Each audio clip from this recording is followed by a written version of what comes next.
আজ আমি এসে গেছি গোলকোন্ডা ফোর্টে, যেটা হায়দ্রাবাদের একটা মোস্ট ফেমাস হিস্টোরিক্যাল প্লেস। আজকের ভিডিওতে আমি তোমাদেরকে পুরো ফোর্ট ঘুরিয়ে দেখাবো, কিছু ইন্টারেস্টিং হিস্ট্রি শেয়ার করব।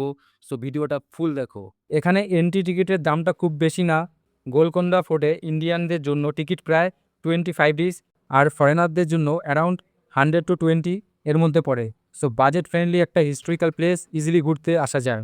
একটা ইন্টারেস্টিং জিনিস হলো, এন্ট্রান্সে যদি ক্ল্যাপ করো সাউন্ডটা টপ পর্যন্ত শোনা যায়। এটা ছিল সিকিউরিটি সিগন্যাল সিস্টেম। গোলকোন্ডা ফোর্টটা হায়দ্রাবাদ সিটি থেকে অ্যারাউন্ড 11 কিলোমিটার দূরে অবস্থিত। এটা তেলেঙ্গানা স্টেটের একটা আইকনিক ট্যুরিস্ট স্পট। যদি হায়দ্রাবাদে এসো, এটা মাস্ট ভিজিট প্লেস। এইবার যে পাথরটার দিকে যাচ্ছি, ওই পাথরটা দেখতে সিম্পল মনে হচ্ছে, কিন্তু এইটার পিছনে হিস্টোরি আছে। গোলকোন্ডা ফোর্টের আগের দিনে সোলডারদের স্ট্রেংথ টেস্ট করার জন্য এইরকম হেভিওয়েট ইউজ করা হতো। যারা এটা একলা তুলতে পারতো তারা স্ট্রং ওয়ারিয়র হিসাবে ধরা হতো। ফাইনালি দুজন মিলে তুলতে হলো। এবার চলো একটু হিস্টোরি জানি। গোলকোন্ডা ফোর্ট অরিজিনালি 13th সেঞ্চুরিতে বিল্ড হয়েছিল বাই কাকাতীয় ডাইনেস্টি। পরের দিকে এটাকে আরও স্ট্রং করে তৈরি করে কুতুব শাহী ডাইনেস্টি। এই ফোর্টটা একসময় ডায়মন্ড ট্রেডের জন্য ওয়ার্ল্ড ফেমাস ছিল। ইভেন ফেমাস ডায়মন্ড কোহিনুরও এখানেই থেকে বের হয়েছিল বলে ধরা হয়। এখন আমি ফোর্টের ভিতরে ঘুরতে ঘুরতে তোমাদের দেখাচ্ছি। দেখতে পাচ্ছ হিউজ ওয়ালস, ওল্ড আর্কিটেকচার্স। এটা পুরো একটা রয়্যাল ফিল্ডে। এখানে অনেক গেট, টানেল আর ক্লাইম্বিং স্টেপ আছে। টপে গেলে পুরো হায়দ্রাবাদ সিটি ভিউ দেখতে পাবে। যারা ফিটনেস লাভার আমার মতো, তাদের জন্য এটা একটা ন্যাচারাল লেগ ওয়ার্কআউটও হয়ে যাবে। যদি আসতে চাও, বেস্ট টাইম হলো মর্নিং বা ইভিনিং, কারণ দুপুরে খুব গরম হয়। কমফোর্টেবল শু পরো, অনেক ওয়াক করতে হবে, ওয়াটার নিয়ে এসো। ইভিনিংয়ে এখানে লাইট অ্যান্ড সাউন্ড শো হয়, ওটাও ট্রাই করতে পারো। এই ফোর্টের আর্কিটেকচারও খুব অ্যাডভান্স ছিল। সাউন্ড সিস্টেম, ওয়াটার সাপ্লাই এর স্ট্রং ডিফেন্সিভ ওয়াল দিয়ে তৈরি। পরবর্তী সময় ঔরঙ্গজেবের আক্রমণের পরে এই ফোর্ট মুঘলদের কন্ট্রোলে চলে যায়, এবং তারপর থেকে আস্তে আস্তে এটার ইম্পর্টেন্স কমে যায়। গোলকোন্ডা ফোর্টের এই উঁচু জায়গাগুলো স্ট্র্যাটেজিকভাবে তৈরি করা হয়েছিল। উপরে উঠে দেখতে পাওয়া যায় যে পুরো হায়দ্রাবাদ এরিয়াটা এখান থেকে ক্লিয়ারলি ভিজিবল। পুরোনো সময় এই রকম উঁচু পজিশন থেকে চারিদিকে চোখ রাখা হতো, যাতে কোনো শত্রু অ্যাটাক করলে আগে থেকেই বোঝা যায়। এখন নিচে যে অনেক বাড়ি, ফ্ল্যাট আর বড় বিল্ডিং দেখা যাচ্ছে, সেখানেই আগে ছিল ওপেন এরিয়া বা ছোট সেটেলমেন্ট। কিন্তু এখন মডার্ন হায়দ্রাবাদে এই জায়গাগুলো পুরো ডেভেলপড হয়ে গেছে। তাই এখানে দাঁড়িয়ে একসাথে হিস্টোরি আর মডার্ন সিটি ডেভেলপমেন্ট দুটোই দেখা যায়। এরপর ক্যাপিটাল শিফট হয়ে যায় হায়দ্রাবাদে, যার জন্য গোলকোন্ডা ফোর্ট গ্র্যাজুয়ালি অ্যাবান্ডন হয়ে পড়ে।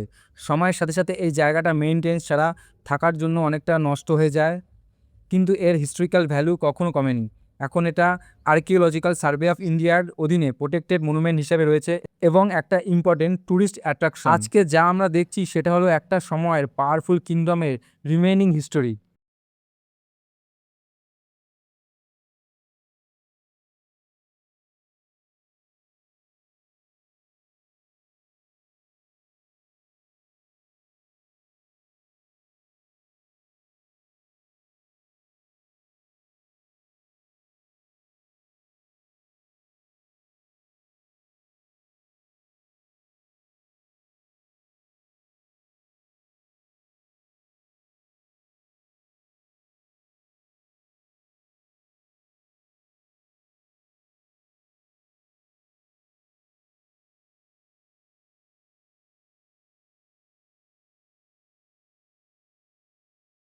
এই জায়গাটা হলো রামদাস জেল, যা গোলকোন্ডা ফোর্টের মধ্যে অবস্থিত।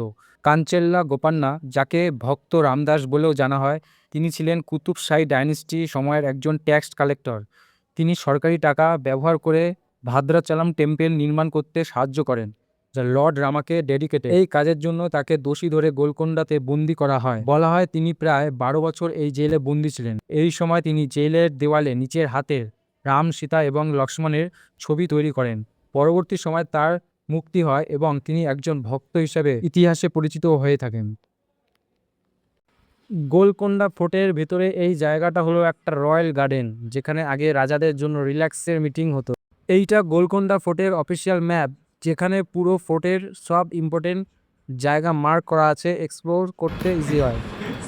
আর শেষে আমরা দেখলাম famous sound and light show at Golconda fort. এই শোতে লাইট, সাউন্ড আর ন্যারেশনের মাধ্যমে এই ফোর্টের পুরো হিস্ট্রি দেখানো হয়। কিভাবে ফোর্টটা তৈরি হলো, কে কে রুল করলো, আর কিভাবে এটার ইম্পর্টেন্স বেড়েছিল। রাতের মধ্যে পুরো ফোর্টটা লাইটে আলোকিত হয়ে ওঠে, যা এক্সপিরিয়েন্সটা অনেক বেশি স্পেশাল করে তোলে। এই শোটা বেসিক্যালি গোলকোন্ডা ফোর্টের ইতিহাসকে একটা ভিজুয়াল ফর্মে তুলে ধরে। এই ছিল আমাদের গোলকোন্ডা ফোর্ট ট্যুর, হিস্টোরি, অ্যাডভেঞ্চারের এক্সপিরিয়েন্স সব একসাথে। যদি ভালো লাগে লাইক, শেয়ার, সাবস্ক্রাইব।